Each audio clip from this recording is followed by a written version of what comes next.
Hello everyone, today we will learn about inverting and non-inverting amplifier using op-amp.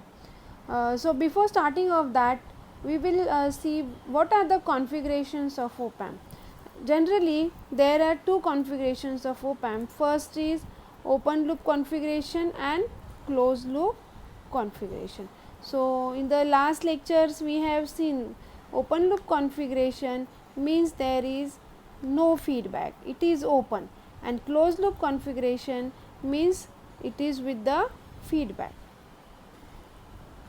Closed loop configurations means it is with the feedback. So why these two types of configurations are there? So let us see first open loop configuration. In open loop configuration, no feedback in any form is fed to the input from the output. So when op-amp connected in open loop, the op-amp functions as a very high gain amplifier. So in that, first of all we will see inverting amplifier. Inverting amplifier in open loop form. Inverting amplifier, this is the subtype of open loop configuration. So this is inverting amplifier.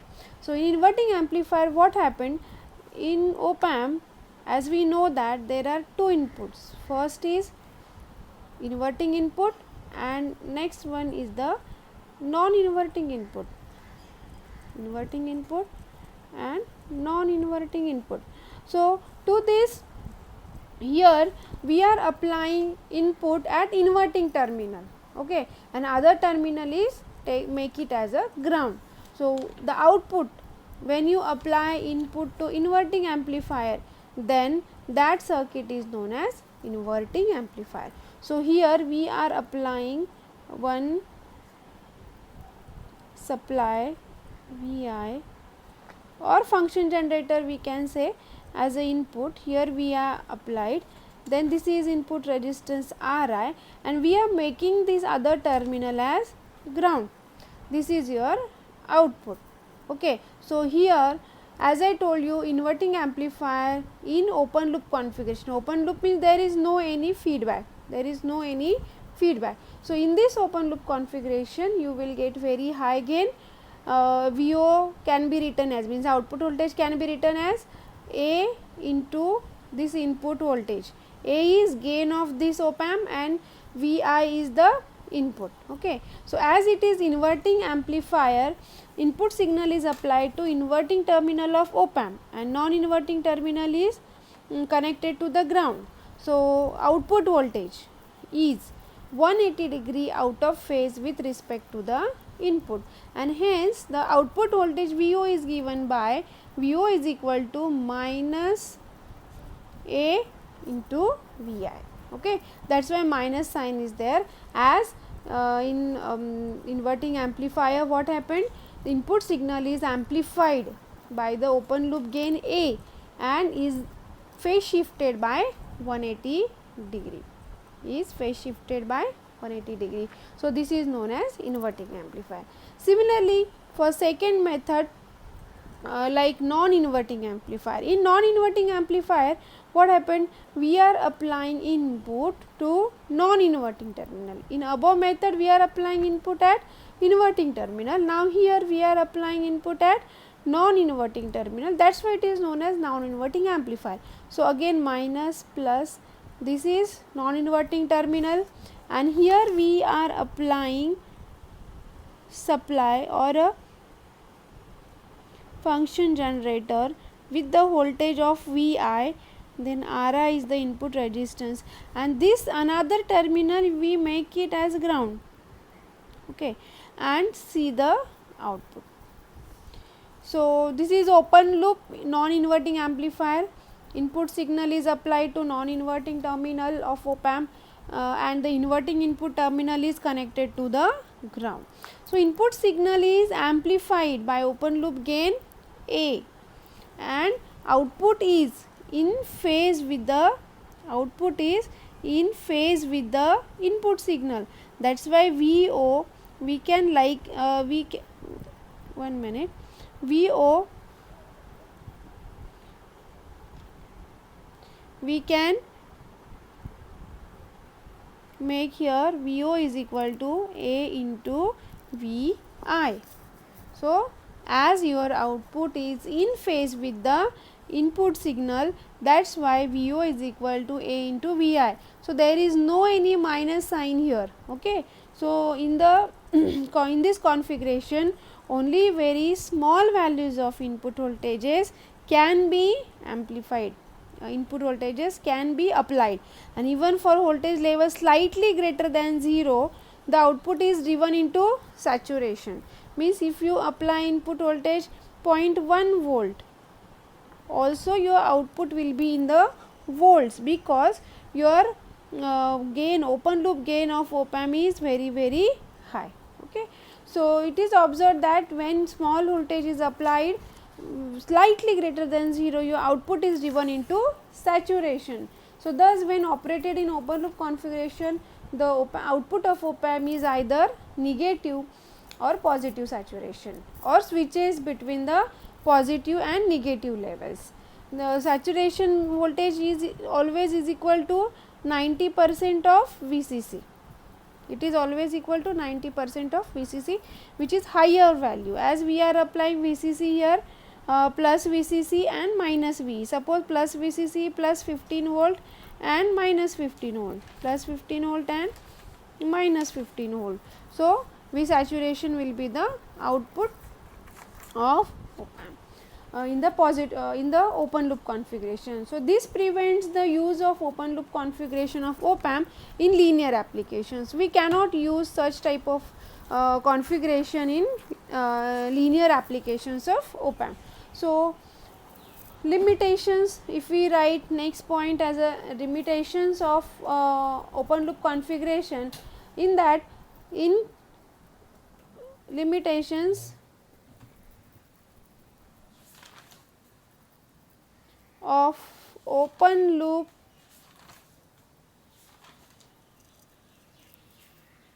configuration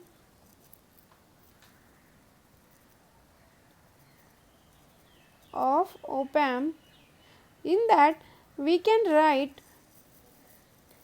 clipping of output waveform can occur, clipping of output waveform can occur when output voltage exceeds the saturation level of op-amp. So, this is due to the very high open loop gain of op-amp. So, this feature actually makes it possible to amplify very low frequency signal of the order of microvolts or even less, and the amplification can be achieved accurately without any distortion. However, signals of such magnitudes are susceptible to noise, and amplification of those application is almost impossible to obtain in the laboratory. So, more noise will be there. Secondly, open loop gain of op-amp is not constant, it varies with the change in temperature and variation in power supply. Also, bandwidth of most of the open loop op-amp is negligibly small. So, in open loop configuration, second point is that gain of open loop gain is not constant.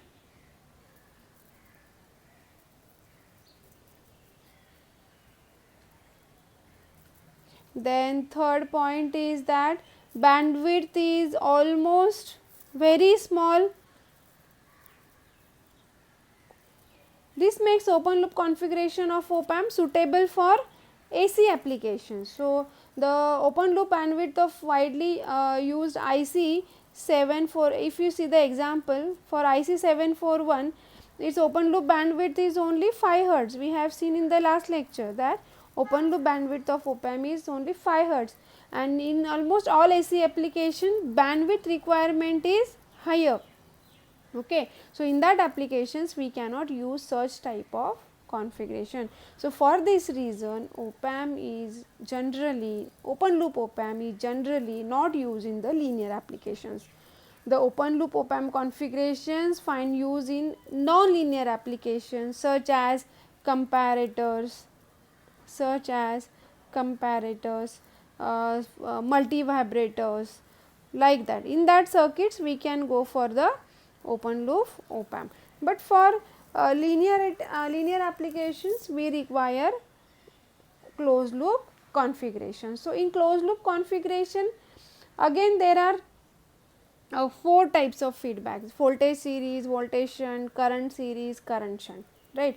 So, op amp can be effectively utilized in linear applications by providing a feedback from the output to input, either directly or through another network. Okay. So, if the signal feedback is out of phase by 180 degree with respect to input, then feedback is referred to as a negative feedback. So, first point here. Next point is closed loop op amp configurations.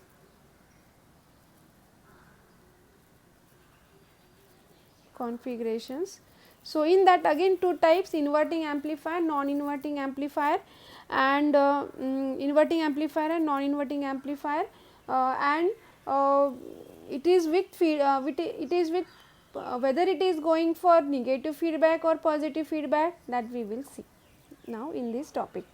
So, when you apply feedback, your output is either, if your signal feedback is out of phase by 180 degree with respect to input, then feedback is referred to as negative feedback, or it is also known as degenerative feedback. And conversely, if feedback signal is in phase with the input, then feedback is referred to as positive feedback. So, there are 2 types of feedbacks: negative feedback. First is negative feedback, where your feedback is out of phase by 180 degree with respect to the input, and in positive feedback,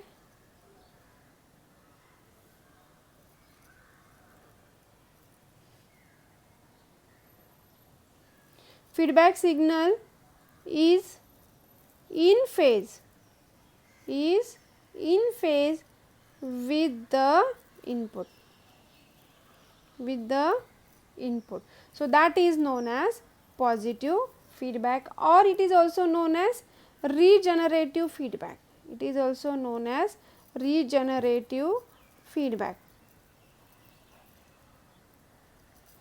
Okay. So, op amp when used as a closed loop amplifier may employ either active devices, passive components, or combination of both. The intended application of the circuit decides the selection of components. So, in any case, a closed loop amplifier can be represented using 2 functional blocks, one depicting the op amp and other showing the feedback circuit block. So, main configuration of these are decided by the 2 factors, mainly whether voltage or current is feedback to input from the output, and whether feedback signal is connected in series or parallel. So, actually there are 4 basic type of feedback configurations using amplifier A and feedback circuit. So, if we see suppose this is feedback circuit, and this is your gain. These are the 2 main blocks, and how you are connecting, in which configurations we are connecting, that we have to decide. Suppose feedback circuit is connected like this. This is Vi, V in is applied here, and at the output side here we have connected feedback like this. Okay. So, this configuration here, in this configuration, for example, in this configuration, voltage input across the load register feedback to the input voltage series and voltage feedback configuration. So, this is in voltage series configuration. Yes, this is voltage series feedback. This is voltage series feedback, voltage series feedback. It is nothing but the inverting amplifier. It is nothing but the inverting amplifier, means this configuration can be used in the inverting amplifier using op amp. The next will be the voltage shunt feedback. Voltage shunt, in voltage shunt what happened, there is A means nothing but your op amp, and for that op amp we are using feedback circuit, and that feedback circuit how it is connected to the load. This is load RL, this is your input, input you are applied here, this is V in, okay. And how this feedback is connected, if it is in this form, then this type of circuit is known as this type of circuit is known as voltage shunt feedback. This is known as voltage shunt feedback, voltage shunt feedback. And this type of configurations we can use for the non-inverting amplifier, non-inverting amplifier. So, there are most commonly employed configurations are the voltage series and voltage shunt feedback types. So, mainly two types again here, inverting amplifier closed loop and non-inverting amplifier closed loop. So, in inverting amplifier we can apply input like this. In inverting amplifier, suppose this is op amp, inverting terminal is this one. So, here we are applying input V in, and this terminal you have to make it as a ground. But as feedback unit consists of resistive we are considering here resistive components. So, here we have to connect one resistor, which is nothing but the R1, and in feedback there is one another resistor. So, this is VO and this is RF feedback resistor, and this circuit is known as inverting amplifier.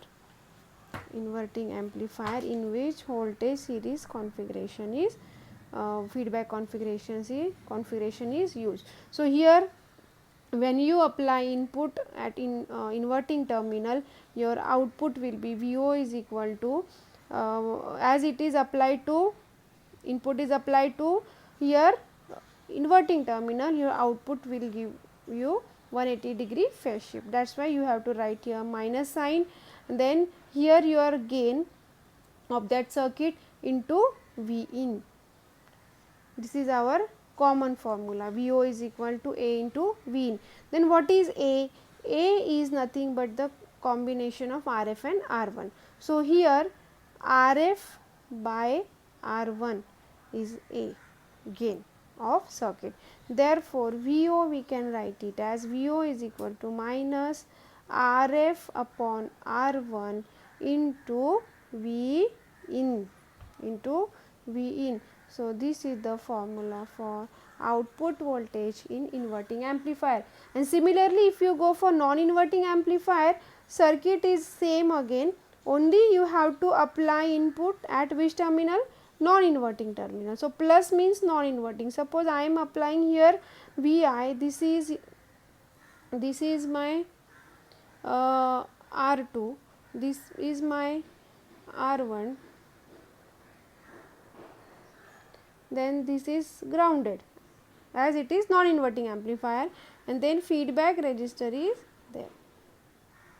This is RF, okay, and see the output. So, what happened? VO is equal to, as it is non-inverting, there is no minus sign because there is no phase shift, output is in phase with the input. So, here gain into Vi. So, what is A here? A is equal to here 1 plus RF by R1 into Vi, into, here we cannot write is as a into, this is A gain. So, 1 plus RF by R1 into like this. So, VO is equal to 1 plus Rf by R1 into Vi. So, this is the formula for non-inverting amplifier. So, if you apply sine wave as an input to this is Vi, this is time t, and if you apply sine wave as an input to inverting amplifier, then their output will be exactly 180-degree phase shift with the input signal. So, this is your Vi of inverting amplifier, and if you apply here input, this input to non-inverting amplifier, this input to non-inverting amplifier, then output will be same as input. There is no phase shift at the output. Okay. So, this is about inverting and non-inverting configuration of op-amp, this which is used for linear applications of op-amp. Thank you for this lecture. See you in next lecture.